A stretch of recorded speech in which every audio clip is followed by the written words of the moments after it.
Apocalipse capítulo 3.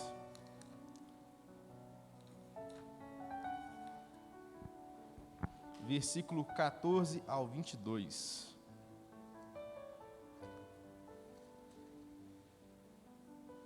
Amém? Todo mundo comigo? Antes disso, vamos orar.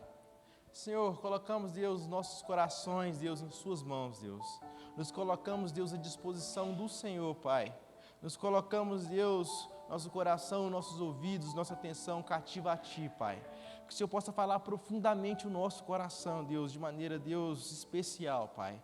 Que o Senhor venha blindar nosso coração dos ataques, Deus, das investidas do inimigo, Deus, para que tenta a todo momento roubar a semente da palavra no nosso coração, Deus. Que o Senhor possa desde já, Deus, preparar, Senhor, nosso coração, Pai, que é a terra, para receber a semente, que é a sua santa palavra, Deus, que a gente possa colher frutos para a honra e glória do Senhor, do santo nome, Deus. Grandes frutos, Deus, de 30, 60 e 100 por um, Pai, para a honra e glória do Senhor, do santo nome. Não seja eu falando, Deus, não seja o homem aqui falando, mas seja sua palavra falando profundamente aos nossos corações, Deus. É o que te pedimos e que te agradecemos, em nome de Jesus. Amém.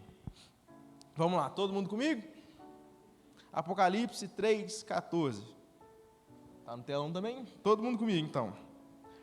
Ao anjo da igreja em Laodiceia, escreva: essas são as palavras do Amém, a testemunha fiel e verdadeira, o soberano da criação de Deus. Conheço suas obras, sei que você não é frio nem quente. Melhor seria que você fosse frio ou quente. Assim, porque você é morno, não é frio nem quente. Estou a ponto de vomitá-lo da minha boca. Você diz: estou rico, adquiri riquezas e não preciso de mais nada. Não reconhece, porém, que é miserável, digno de compaixão, pobre, cego e que está nu. Dou-lhe esse conselho: compre de mim ouro refinado no fogo e você estará rico. Compre roupas brancas e vista-se para cobrir sua vergonhosa nudez, e compre colírio para ungir os seus olhos e para poder enxergar. Repreenda e disciplina aqueles que amo.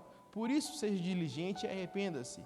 Eis que estou à porta e bato. Se alguém ouvir minha voz e abrir a porta, entrarei e cearei com ele e ele comigo. Ao vencedor darei o direito de sentar-se comigo em meu trono, assim como também venci e sentei com meu Pai em seu trono. Aquele que tem ouvidos, ouça o que o Espírito diz às igrejas. O tema do mês é fé e crescimento espiritual. Eu gostaria de tocar hoje mais nesse ponto, crescimento espiritual, fervor espiritual. Nós precisamos cada dia mais crescer em fé, crescer em fervor, crescer espiritualmente. Não devemos ser como essa igreja de Laodiceia, que vai contra de tudo aquilo, que está vindo contra tudo aquilo que nós queremos nessa noite. Que nós venhamos aprender com o erro dos outros, para que a gente não venha aprender com nossos próprios erros. A cidade de Laodiceia, ela foi fundada em 250 a.C. por Antíoco da Síria, e era uma cidade muito importante por sua localização. Quando nós entendemos os aspectos geográficos da cidade de Laodiceia, entendemos esses aspectos, é importante para que a gente venha entender aquilo que Jesus está falando com eles. Jesus, ele conhecia profundamente aquela igreja de Laodiceia. Jesus conhecia profundamente a geografia, a cidade de Laodiceia. Entender um pouco mais da história, entender um pouco mais desses aspectos da cidade de Laodiceia é importantíssimo para que a gente venha entender a mensagem que Jesus falou para essa igreja. É uma igreja que estava sendo conformada pela cidade, que estava sendo abafada pelas coisas que aconteciam na cidade, ao invés de dar exemplo, ao invés de ser sal, ao invés de transformar, ela estava sendo transformada pelaquela cidade. E era uma cidade rica, era uma cidade com teatros, uma cidade com ginásio, era uma cidade dos banqueiros e das transações comerciais. E a igreja ela foi sendo influenciada pela cidade.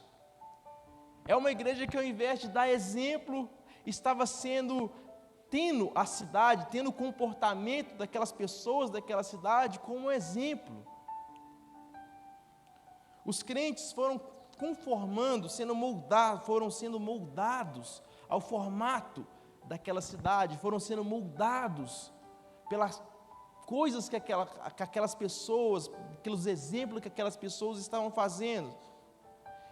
E eles estavam satisfeitos. Eles, na verdade, estavam conformados. Eles, na verdade, estavam pensando que estavam bons. Eles estavam pensando que estavam ricos. Eles estavam pensando que tudo estava indo tão bem. Eles estavam lá satisfeitos, vivendo a sua vida morna, vivendo a sua vida asma, naquele nível lá de crescimento espiritual, onde eles chegaram, naquele mesmo nível de fé, ficou ali, por ali, como um barco à deriva, sendo deixado levar pelo vento. Ficava simplesmente por aí, indo para lá e para cá, indo para onde o vento soprava, indo para onde a cidade soprava, sendo conformada. Eles estavam muito satisfeitos consigo mesmo, mas na verdade eles estavam fracos na fé, frios espiritualmente, miseráveis, pobres, cegos, dignos de compaixão e nu. Essa cidade, a cidade de Laodiceia, ela se destacava pelo seu centro bancário e financeiro, sendo uma das cidades mais ricas no mundo naquela época. Olha só, eles eram tão ricos e tão cheios de si, que certa vez veio um grande terremoto que destruiu a cidade, e eles recusaram a ajuda do império para se reconstruir.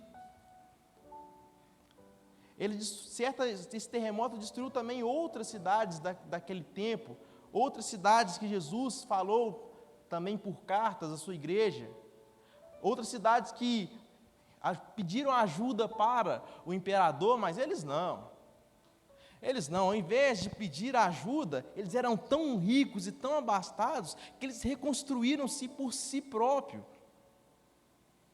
É como se fosse aquela enchente que teve lá no Rio Grande do Sul, que todo mundo teve a ajuda de todo mundo, teve a ajuda do Estado, teve a ajuda do governo. É como se fosse o Rio Grande do Sul falar, não precisamos de ajuda de ninguém, a gente tem dinheiro, a gente vai se reconstruir aqui por si próprio, não queremos ajuda de ninguém, deixa com a gente que a gente tem peito para isso. Pode vir o que for, que a gente mata no peito, pode vir um leão, que a gente mata no peito. E é isso que a cidade de Laodiceia estava. E a igreja na cidade de Laodiceia, ao invés de dar exemplo, eles estavam tendo esses comportamentos reprováveis pelo Senhor Jesus, esses mesmos comportamentos. Era uma igreja que achava que era o bambambam, que estava cheia de si. Era uma igreja que falava, pode vir o que for que a gente mata no peito.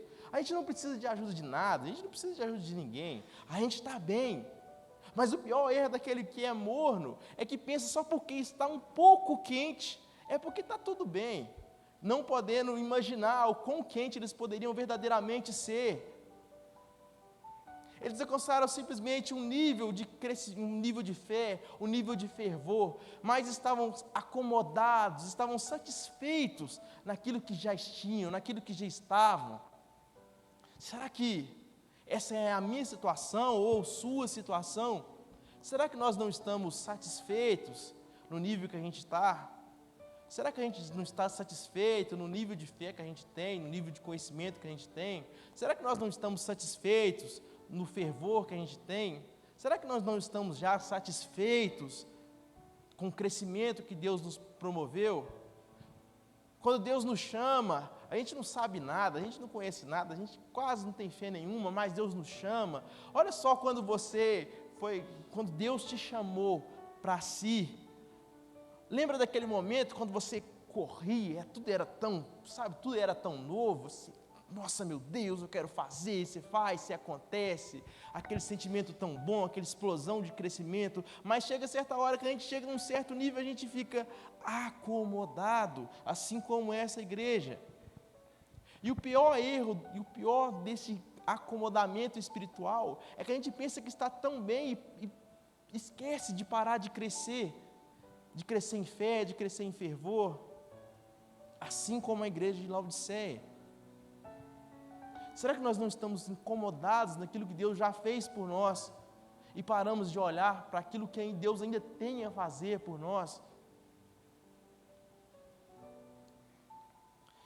Lá era uma cidade também que era um centro importante da indústria de tecidos, e lá produzia uma lã especial, famosa em todo o mundo, que eles exportavam para todo mundo, o mundo conhecido naquela época, claro. E eles se orgulhavam muito daquelas roupas, daquele tecido que eles produziam. Lá era como se fosse o centro da moda daquele mundo conhecido. Lá tinha uma lã especial e a igreja, aquela cidade ficava toda cheia de si, por aquela lã que eles exportavam para todos os lados. Nós somos o centro da moda, nós estamos vestidos. Mas para essa cidade, para essa igreja que era tão orgulhosa de si, tão orgulhosa pela lã que exportava, ironicamente Jesus vem falar que eles estavam nus. Lá também era um importante centro médico, e lá tinha um unguento para ouvidos e um pó da região da Frígia, que era o pó frígio da época, que era um colírio praticamente milagroso para os olhos. E eles eram muito orgulhosos pelo seu colírio que eles tinham para os olhos, remédio milagroso. E ironicamente Jesus os chamavam de cegos.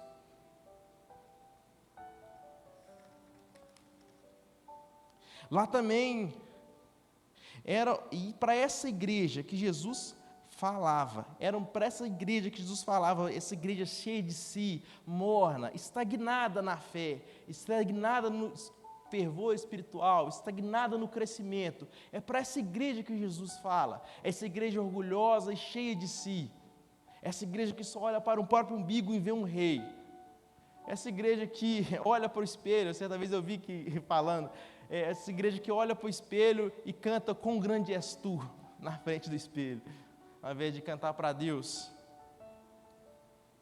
Jesus, para essa igreja que ele começa falando no versículo 14, ao anjo da igreja em Laodiceia escreva, essas são as palavras do Amém, a testemunha fiel e verdadeira, o soberano da criação de Deus, aquele que é o cumprimento das palavras de Deus.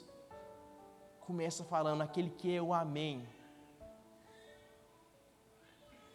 A palavra Amém, que assim seja, o cumprimento das palavras de Deus. A palavra Amém aqui, agora sendo referida a uma pessoa, que é Jesus. Jesus aqui ele vai mostrar autoridade para falar com a sua igreja. Jesus aqui ele fala para a sua igreja de uma maneira que eles precisavam escutar. Ele chega aqui de maneira, mostrando para eles a autoridade que ele tinha.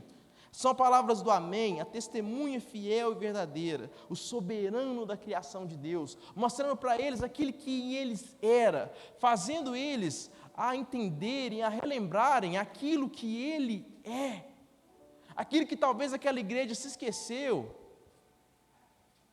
Mostrando para aquela igreja que o soberano da criação de Deus é o Senhor Jesus, não eles, com suas riquezas, com seu poder, com todo o seu orgulho.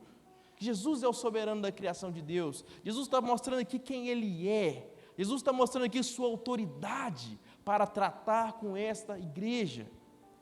E Ele continua falando.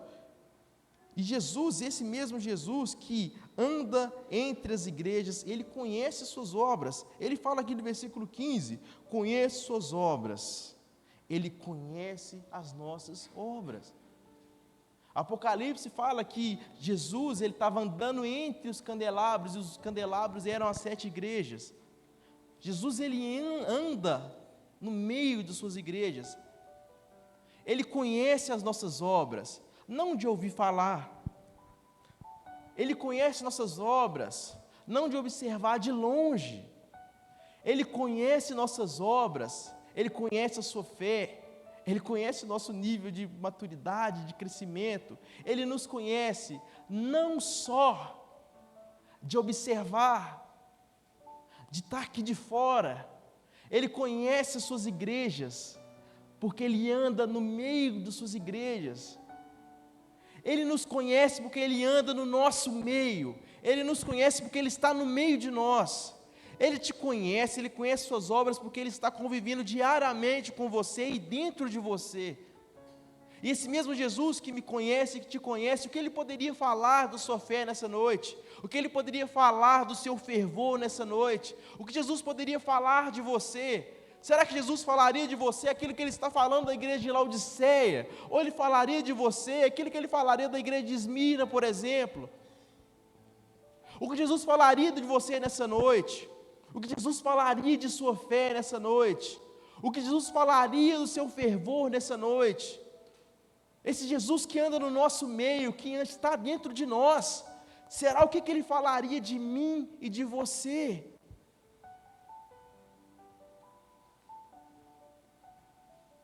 Já parou para pensar o que Jesus falaria de você nessa noite?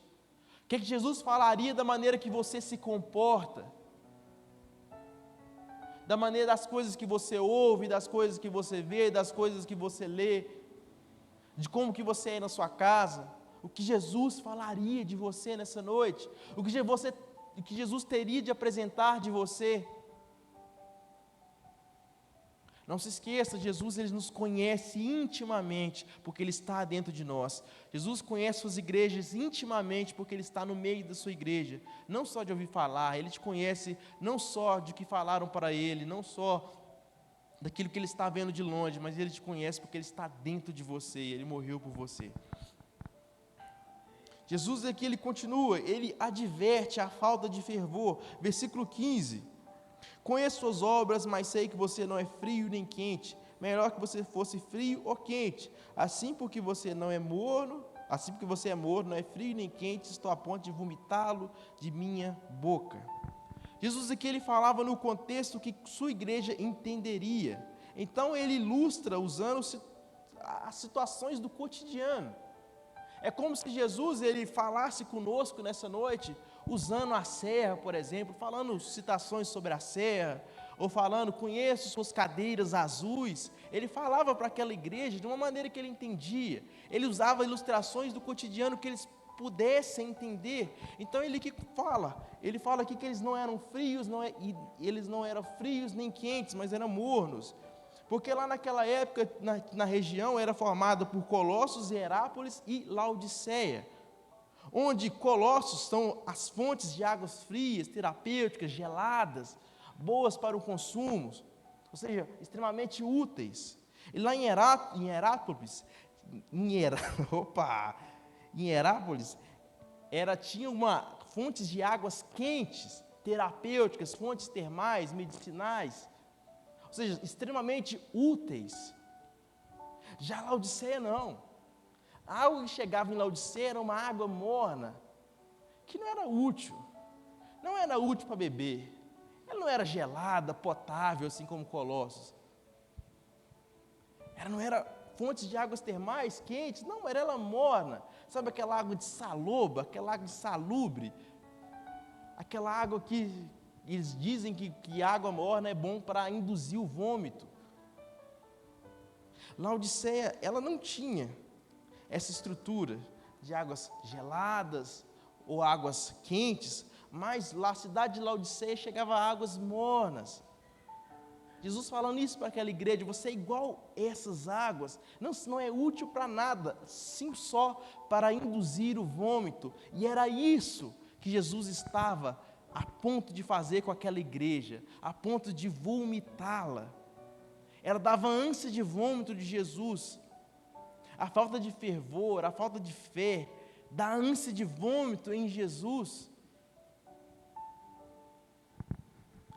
Por isso é necessário que nós, ao contrário dessa igreja, venhamos a sair dessa estagnação espiritual, dessa estagnação de falta de fervor e ser fervorosos no Espírito.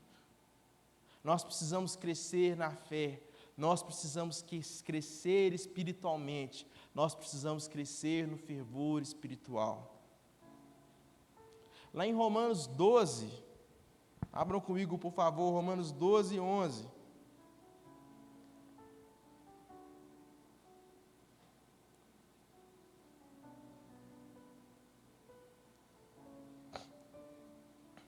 Romanos 12, 11 diz: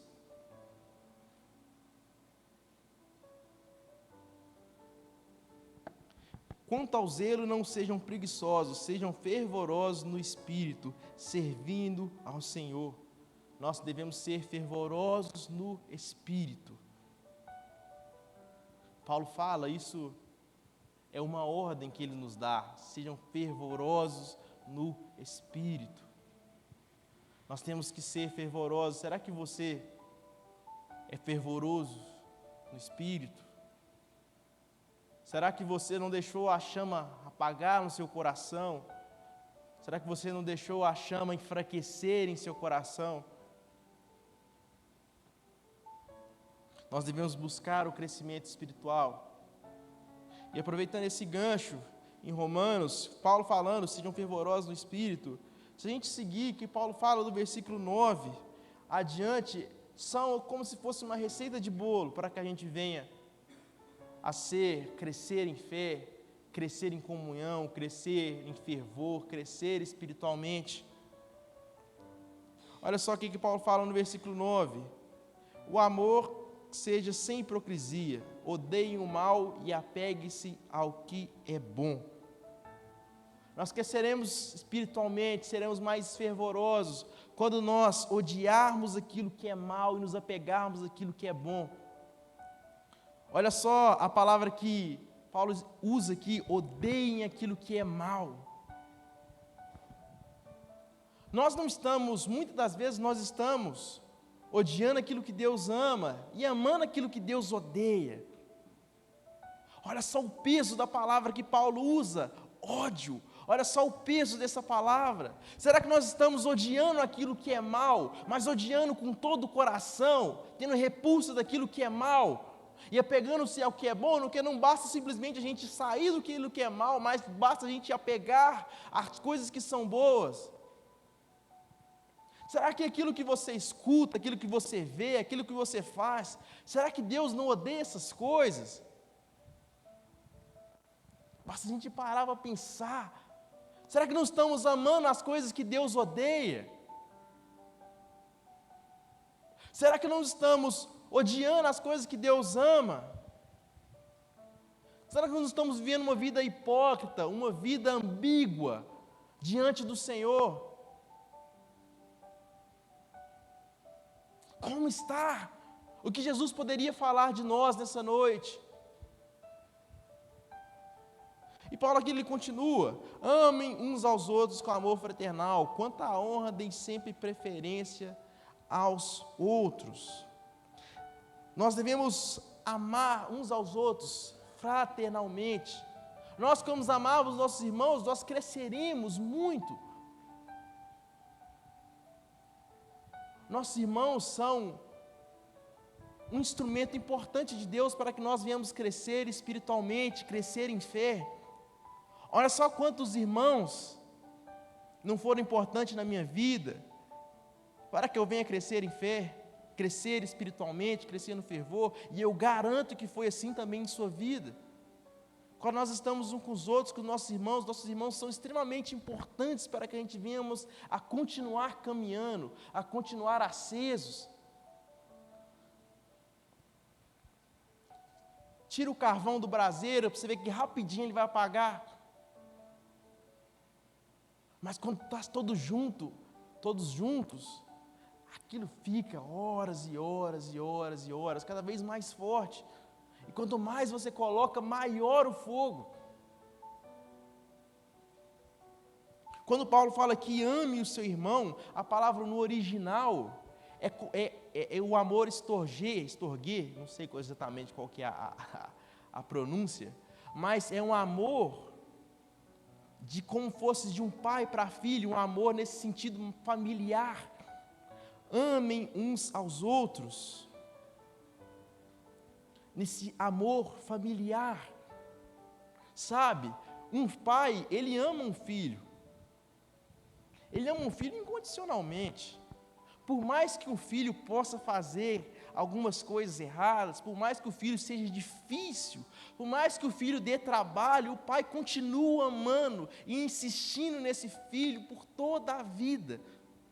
Olha só quantas mães não têm filhos extremamente difíceis, mas essa mãe continua amando o filho, por mais que ele faça coisa errada. Claro que ela vai repreender aquilo que ele faz de errado, mas ela sempre continua de joelhos, orando por esse filho, ela sempre continua amando e ela nunca desiste dele. E é assim que Paulo recomenda que nós venhamos a amar uns aos outros com este amor.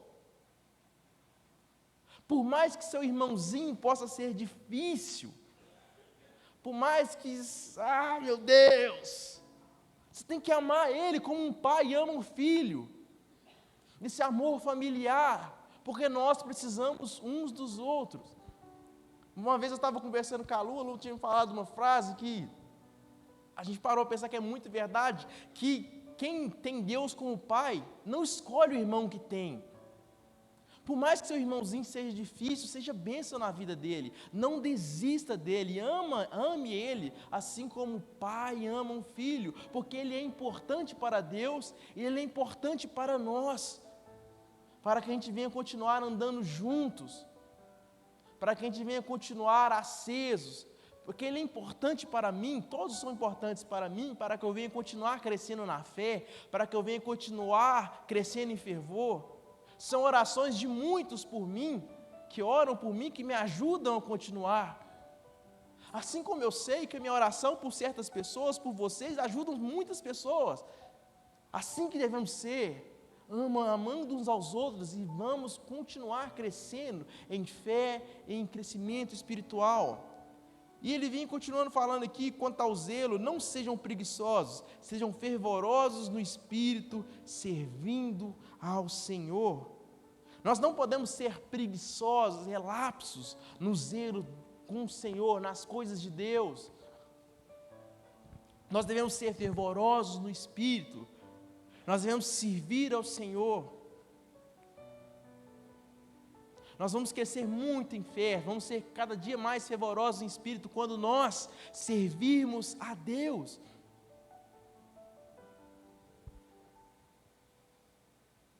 O membro do banco é prego e parafuso. Agora eu acertei. Tentar uma música dessa. Isso que é membro de banco. Todos nós somos extremamente úteis no serviço de Deus. Todos nós, tem serviço para todo mundo, e serviço que não acaba, viu? É serviço que não acaba, se todo mundo ajudar, ainda não acaba o serviço. Ainda dá muito e muito trabalho. Tem muita coisa para fazer para Deus. Muita coisa mesmo. O problema é que muitos querem pregar, querem tocar, querem esse tipo de coisa. Mas não, nem todo mundo vai ser braço. O pé não pode falar para a mão, por que você é mão, por que eu sou pé? Não, todos são igualmente importantes para o corpo.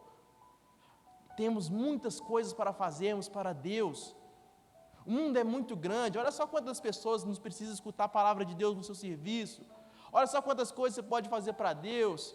Olha só, tem muitas coisinhas importantes para Deus. Olha só a cadeira como está, tudo enfileirada na linha. Olha só, é uma coisa que Deus se agrada. Olha só o irmão que traz um copo de água para o pregador. Aquilo que Deus se agrada é serviço para Deus. Olha só a rede de criança, quantas pessoas participaram do teatro, pessoas que ficaram ajudando no pula-pula, distribuindo um picolé. Tem muita coisa que você pode fazer para Deus, na sua família, falar do Senhor, falar a palavra para a sua família. É muita coisa que você pode fazer para Deus. Você pode ir na sua escola, pregar a palavra do Senhor. Tem muitas coisas que você pode fazer para Deus. Às vezes uma cadeira que está fora de lugar, que você faz por zelo e amor ao Senhor, é um serviço que você está apresentando para o Senhor.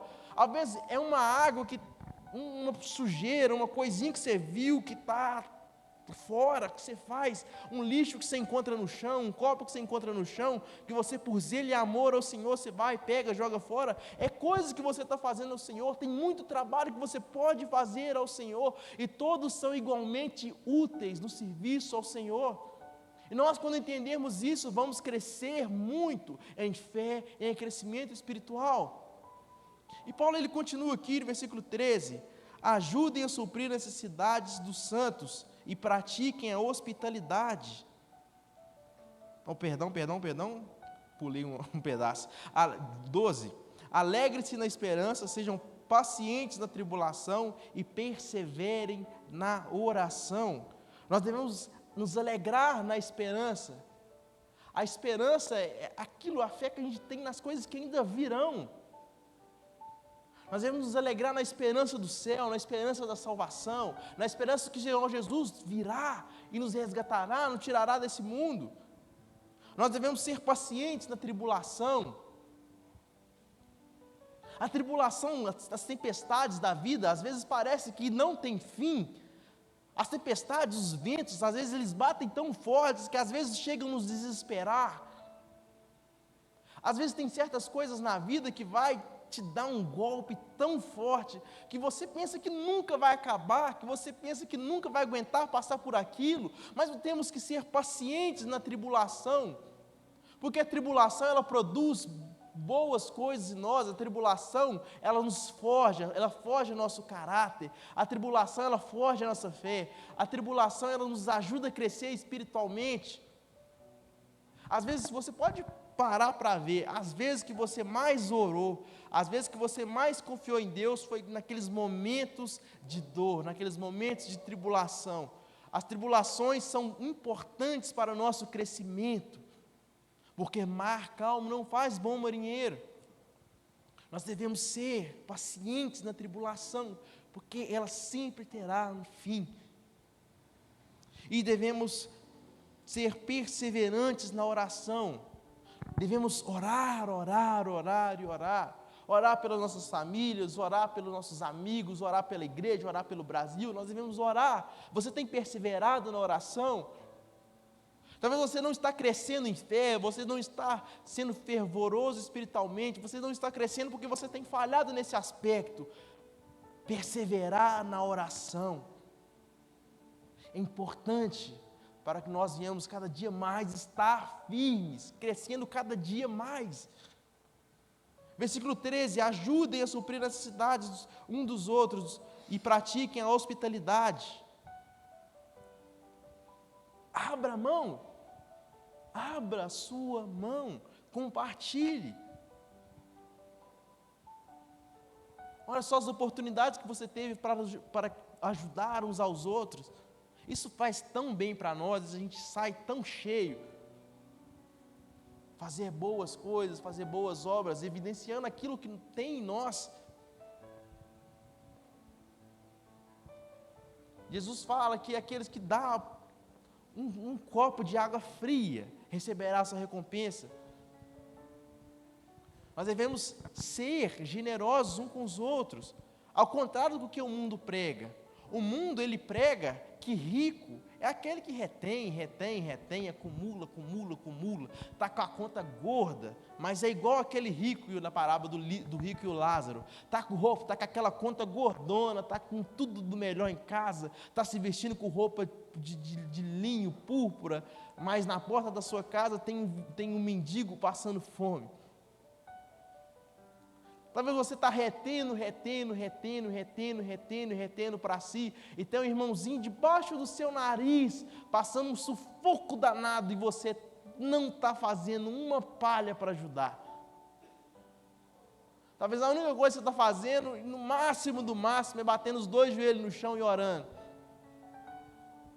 Se você pode ser mão de Deus na vida dessa pessoa, seja mão de Deus na vida dessa pessoa. Ora, mas ajude. Ajude, porque o mundo ele prega que rico é aquele que retém, mas no reino dos céus tudo é diferente. No reino dos céus, rico é aquele que mais compartilha, porque nós entendemos que o nosso dinheiro, a provisão que é aquilo que Deus nos dá, não é simplesmente para que a gente venha encher nosso bolso, mas que a gente venha a transbordar na vida das outras pessoas, a transbordar na vida dos nossos irmãos. Então não se faça de cego pela necessidade e pela dor do seu irmão, mas abra a mão, abra o bolso, que Deus, Ele se agrada muitíssimo disso. E se nós seguimos esses passos, se nós fazemos tudo isso à risca, nós cresceremos muito no fervor espiritual, nós cresceremos e sairemos cada dia mais dessa estagnação, porque o Senhor Jesus, Ele repreende a mornidão. Aquele crente que é morno é como os irmãos da igreja de Laodiceia, estão a ponto de ser vomitados por Jesus. Jesus, Ele odeia a mornidão. Jesus, Ele odeia esse marasmo. Jesus, ele odeia essa estagnação. A mornidão é uma coisa tão perigosa, mas tão perigosa que a gente confunde o calor da mornidão, porque a mornidão não é algo completamente frio, é algo morno. Só porque tem um pouco de calor, pensa que está tudo bem, porque não apagou completamente. Mas a mornidão é completamente enganosa e má. Voltem comigo lá em Apocalipse, por favor. Apocalipse 3.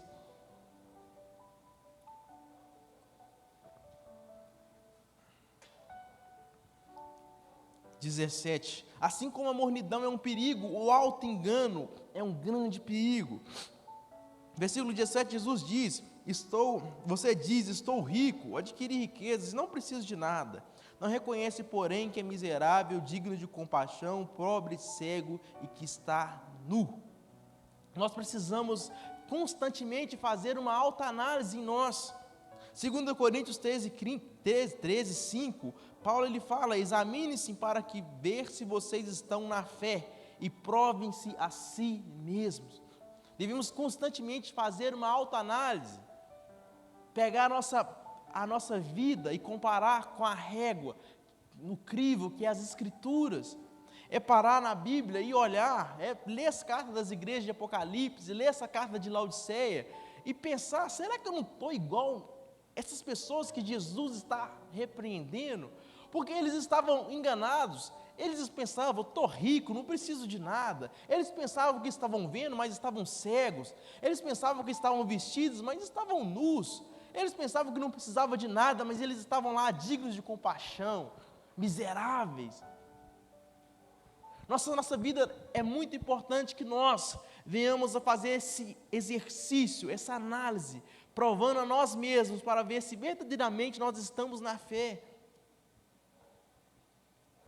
Quando você for ver a Escritura, quando você for ler a Escritura, ler a Bíblia, compara aquilo, sabe? Faz uma análise, uma comparação de você e aquilo que Jesus, aquilo que a palavra está apresentando. Será que eu sou assim? Será que Deus está me agradando disso? Olha só, Deus agrada disso. Será que eu estou fazendo isso que Deus agrada? Deus está mandando aqui perseverar em oração. Será que eu estou perseverando em oração? Sabe, se questione para que você não venha ser enganado por si mesmo. Que você não venha ser enganado aqui como aquele jovem rico. Aquele jovem rico que chegou em Jesus: Jesus, o que eu preciso? Eu vou falar ao bom mestre, o que eu preciso para entrar nesse reino? Jesus fala: segue os mandamentos. Aí aquele jovem rico: eu sigo o mandamento, obedeci isso, faço aquilo. Sabe, ele estava enganado. Aí Jesus mandou ele vender tudo que ele tem e dar aos pobres. Aí sim, evidenciou aquilo que ele tinha em seu coração, a maldade que ele tinha em seu coração. Aí ele não quis seguir, porque ele tinha muita coisa. Nós não podemos estar enganados. Muitas vezes nós estamos muito enganados, mas se nós verdadeiramente fazermos uma análise de nós mesmos, nós perceberemos se Deus agrada ou não de nós. Jesus ele continua aqui agora, ele dá um conselho de quem tem autoridade. Ele continua, versículo 18: dou-lhe esse conselho, compre de mim ouro refinado no fogo e você será rico. Compre roupas brancas e vista-se para cobrir sua vergonhosa nudez, e compre colírio para ungir seus olhos para poder enxergar. Jesus agora ele dá um conselho de quem tem autoridade de verdade. Ele recomenda comprar dele, ele fala: comprem de mim ouro refinado no fogo, o ouro dos céus, porque o ouro da terra, homens e mulheres matam e morrem para conseguir. O ouro da terra, homens e mulheres matam e morrem para conquistar, se matam em trabalho para conquistar esse ouro terreno, essas riquezas terrenas, se matam para conquistar essas coisas, enganam. O ouro da terra faz isso. O ouro da terra nos engana, o ouro da terra faz pensar que tudo está bem, o ouro da terra faz nos pensarmos que não temos problema nenhum. Isso que o ouro da terra faz com a gente, mas o ouro do céu não. Devemos comprar de Jesus e o preço é de graça. Tem muito ouro espiritual de Jesus. Basta você ir em quem pode resolver seu problema, que é Jesus, o ouro refinado no fogo. Este ouro refinado do fogo que é de mais alto valor. Compre de Jesus. Compre de Jesus vestes brancas.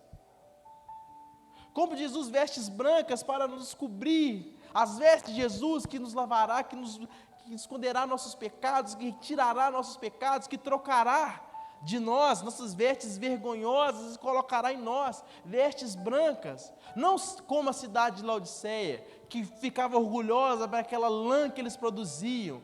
Mas não, mas a lã branca de verdade, que somente Jesus pode dar.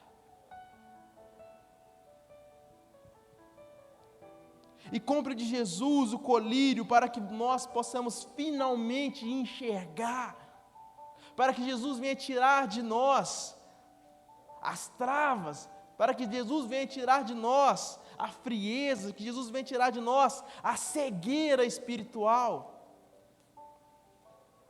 Compre de Jesus esse verdadeiro colírio, não como o colírio daquela igreja, daquela cidade, aquele colírio que fazia um milagre para os olhos carnais, mas não, mas um colírio que cura até cego espiritualmente, colírio de Jesus. Compre dele. E Jesus ele continua no versículo 19, repreenda e disciplina aqueles que amo, por isso seja diligente e arrependa-se.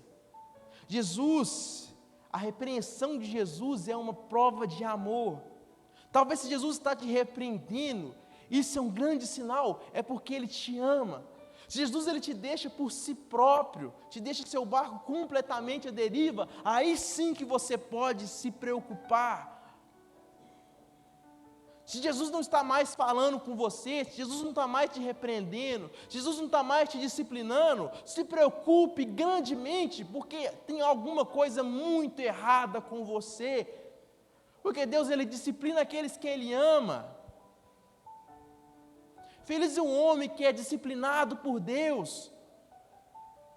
Se Deus parasse de se importar com você e tirasse o freio de sua vida, te deixasse indo por aí de acordo com o que você quer, fazendo o que você quer, o que seria de você? Deus ele disciplina aquele que Ele ama. Se necessário que Deus te moa, Ele vai te moer, mas fique tranquilo, é porque Ele te ama, é porque ainda tem chance, é porque ainda tem salvação.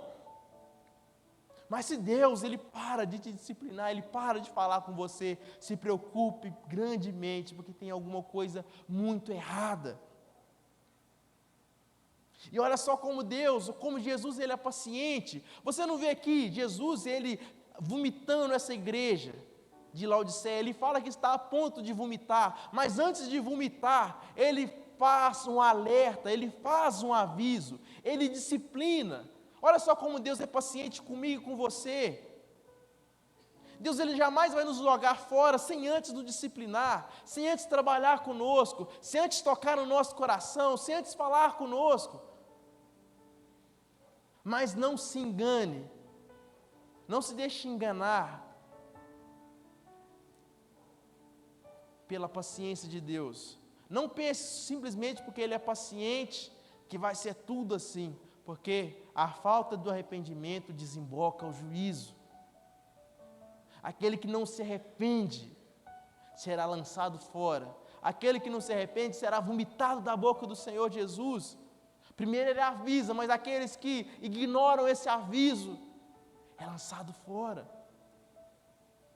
Ainda há tempo do arrependimento, ainda há tempo de deixar para trás essa estagnação, ainda dá tempo de deixar para trás e sair fora dessa falta de crescimento, dessa falta de fervor, ainda dá tempo de sair fora dessas coisas que Deus odeia, ainda dá tempo de ser quente, ainda dá tempo, mas o tempo é agora.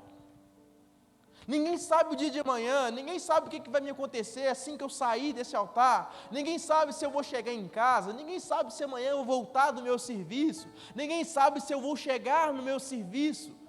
Eu não sei o dia de amanhã, eu não posso prever isso, você também não. Quem pode me falar com toda certeza, com 100% de certeza, o que vai fazer quando sair dessa igreja? Ninguém consegue falar com 100% de certeza, porque o mundo, ele é imprevisível, a vida, ela é imprevisível. Você pode ao menos supor, falar que se Deus quiser eu vou fazer isso ou aquilo, mas a vida, ela é imprevisível. Se você não sabe o dia de amanhã, se você não sabe aquilo que você vai te acontecer daqui a um segundo, o melhor momento que você tem é agora.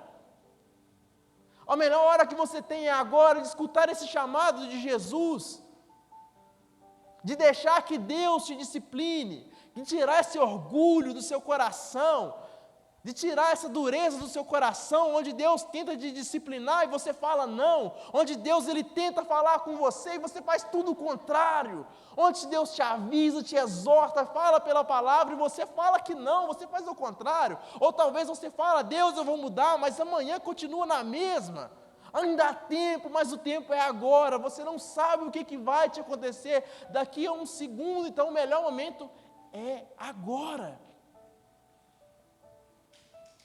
Então Jesus continua falando, eis que estou à porta e bato, se alguém ouvir a minha voz e abrir a porta, entrarei e cearei com ele e ele comigo. Olha para você ver, esse daqui é um dos versículos mais tristes que a gente pode ler. Olha só o peso, a tristeza que é esse versículo. Jesus aqui ele não está falando com descrente. Antes se estivesse falando com o mundo, uau! Ótimo, abra a porta do seu coração, maravilha, tem chance, olha que maravilha, ótimo. Mas o triste disso é que Jesus está falando com sua igreja. O triste disso é que Jesus está falando com uma igreja que tinha tudo, mas deixou o principal de fora, Jesus. Jesus aqui não está falando, não uma carta às pessoas do mundo, mas é uma carta à sua igreja. Olha só essa igreja de Laodiceia deixou Jesus do lado de fora. Eles falavam para si mesmos, tenho muitas riquezas, não preciso de nada. Mas olha só quem estava do lado de fora. Será que Jesus está do lado de fora de sua igreja? Será que Jesus está do lado de fora do seu coração? Será que você não está tão ocupado com tanta e tanta coisa que Jesus, está aí batendo do lado de fora? Jesus, Ele está disponível para nós, para entrar conosco, cear conosco, falar comigo e falar com você. Mas muitas vezes nós deixamos Ele do lado de fora. Nós não podemos ser como essa igreja de Laodiceia, que deixa o mais importante do lado de fora, que é Jesus. E ele continua, ao vencedor darei o direito de sentar comigo no meu trono, assim como eu também venci e sentei com meu Pai em seu trono. Aqueles que têm ouvidos, ouçam o que o Espírito diz às igrejas. Olha só, o tamanho da recompensa que nós teremos, se nós tão diligentemente seguirmos aquilo que Deus, Ele fala conosco nessa noite. Olha só o tamanho da recompensa que nós temos, se nós verdadeiramente nos arrependermos e resolvermos dar ouvidos ao Senhor. Olha só qual o tamanho da recompensa, se nós buscarmos cada dia mais crescermos em fé, crescer em fervor espiritual, crescer espiritualmente.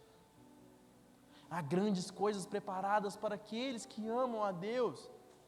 E amar a Deus é amar de verdade, não é amar de boca para fora. Não é simplesmente amar de falar que ama, mas amar de se entregar, de dar o 100% para Ele, de fazer o melhor para Deus.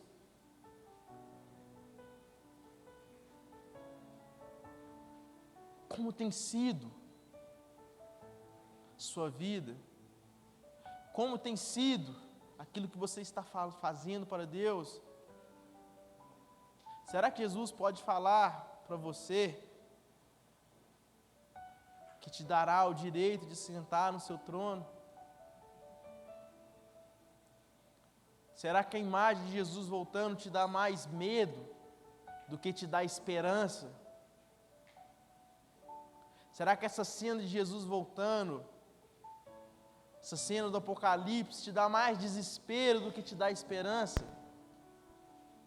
Não deveria dar na gente desespero, não deveria dar na gente medo, mas não. Essas coisas acontecendo é o sinal da nossa redenção, o sinal das grandes coisas que estão preparadas para nós. Mas esse Jesus que anda entre os candelabros, o que será que Ele falará de você nessa noite? O que será que Ele tem a dizer de ti? O que será que Ele tem a falar da sua fé?